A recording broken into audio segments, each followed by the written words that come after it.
He's back. Todd Stinky Howard comes at us yet again. It has been a very long time since we've heard from him. In fact, it has been so long that the last time we heard about a mainstream Bethesda single-player game was June 14th, 2015, and that would be Fallout 4. Since then, we just got games that nobody even asked for, like always online Fallout and always online Skyrim, which I may remind you, one of those games launched without any NPCs involved whatsoever. So over the past 7 years or so, Bethesda's kind of developed a little bit of a reputation as being, quite frankly, garbage. It also didn't help that they had multiple PR blunders. For example, the collector's edition of Fallout 76, if you remember, the tote bag controversy, where Bethesda promised high-quality canvas bags, but instead delivered cheap fabric bags to the people who paid, I want to say, over $100 for the extra special version of their game. And then when confronted about this fact,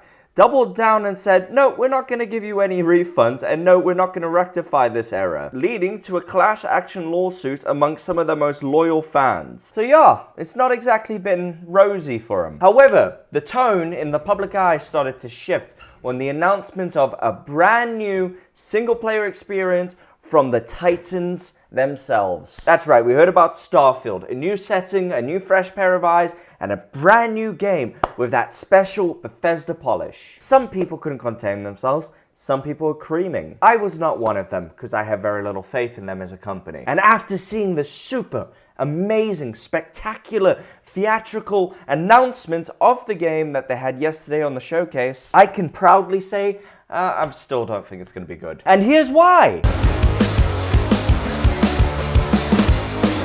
You gotta give credit where credit is due. It is almost certainly a unique idea for these guys. And yes, it definitely does have some positives to it. The biggest thing that stood out to me was the 1,000 planets. According to Mr. Howard, there are galaxies and planets that you can fully explore on an individual level. There is also the aspect of mining, which is cool. I like base building just as much as the next guy, collecting the resources myself, and then spending hours fiddling with my own little areas. You're telling me I can build a base on any planet I see fit? Great. Let me go at it. That sounds like a fun time. And you're also telling me I have dynamic tools like a scanner to analyze enemies, meaning I can plot out my attack points when I go up against people. Also, very cool, very positive. It'll let me know in advance whether or not I need the heavy guns or I need to go in stealthy to take on some pirate raiders. And I am assuming, depending on the enemy type that you fight, will affect you either positively or negatively with the different factions.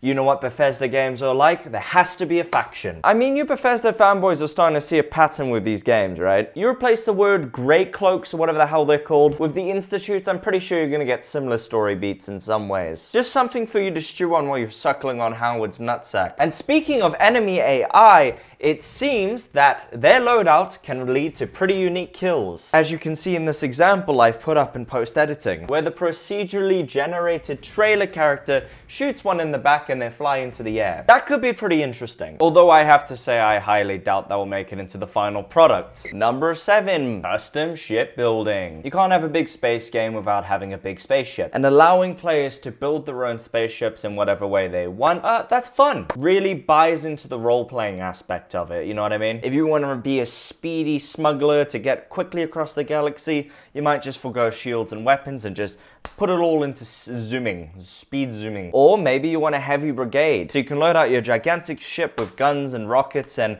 man them with NPCs you can hire from around the game, allowing you to create your own tailored experience and your own tailored space crew life. Mass Effect, but even more selective like. And to add into the immersion of that, you've also developed a pretty decent character customization screen. Whether or not it's going to be crazy in depth remains to be seen. I'm sure mods will fix it in post anyway. But unfortunately, I've run out of nice things to say about Starfield. And now I'm gonna bandwagon and beat it to death because it deserves it. And you deserve it for being stupid enough to fall for this crap again.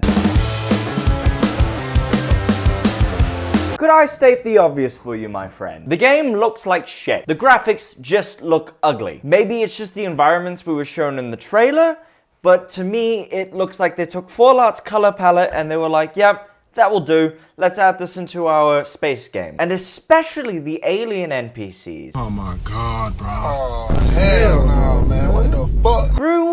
this? These don't even look entertaining to look at. Why would I want to fight them? And to add to that, fighting them, oh my god. It looks incredibly repetitive and incredibly dull. There you are. We've got company. Opening fire. In fact, a lot of the combat aspects just don't look entertaining. What is this gunplay? What is this? I sound like the angry video game nerd, just yelling about stuff and not giving a valid reason behind it. But just look at this. You're gonna pay for that. Some of Call of Duty shit is more interesting than this. So thus far, I've made fun of the environment, I felt sickened at looking at NPC aliens, and I fell asleep loading a clip into my future gun. What do I do next for you guys? I can predict the future using my brainwaves, and my future tells me that those 1,000 planets are probably going to work against this game. The overwhelming majority of them will be barren and boring, especially with these color palettes, especially with these NPC aliens. If you're holding breath that you'll find a planet full of hot, sexy xenomorphs who are gonna suck your tits and give you delicious milkshakes, you're out of luck, pal. It's gonna be desert planets, it's gonna be ice planets, with weird rock formations, and that's all you're gonna get out of it. Oh, but you might get something out of the main story. After some initial encounters, you're invited to join Constellation, who, in the future the game is set in, are the last group of space explorers. To meet them, you'll head to the capital city of New Atlantis. We're all here because we're committed to the biggest question of all. What's out there? These artifacts could be everything we've been looking for. As to what they are, what they're building, you'll be part of solving that puzzle now. I've solved the puzzle. You wanted to make a lot of money, so you made a incredibly generic sci-fi plot. I think overall, I'm just very frustrated. Initially, I had my hopes up because at one point, I also used to eat the spoonfuls that were fed to me by these lying, lazy sacks of crap. That their games are truly dynamic and unlike anything else. But yet, their first original IP in what, the better part of 2 decades? Looks less interesting than a Poppy Playtime's fan-made animation. I think we've already had the ultimate space game, and it came in the form of No Man's Sky. And yes, there was some problems with it initially, but Hello Games stuck with it and they made it into one of the best, actually no, the best spacefaring sci-fi game to date. And they did that with a budget of under 10 million. And somehow that game looks 1,000 times more superior than a fully fledged AAA title from this sack of crap studio. Thank you. That has been all. Legally have to subscribe. I'm sorry that your game is going to be bad, but I love you. And I'll see you next time, my friends. And kiss away the pain for you. Mwah.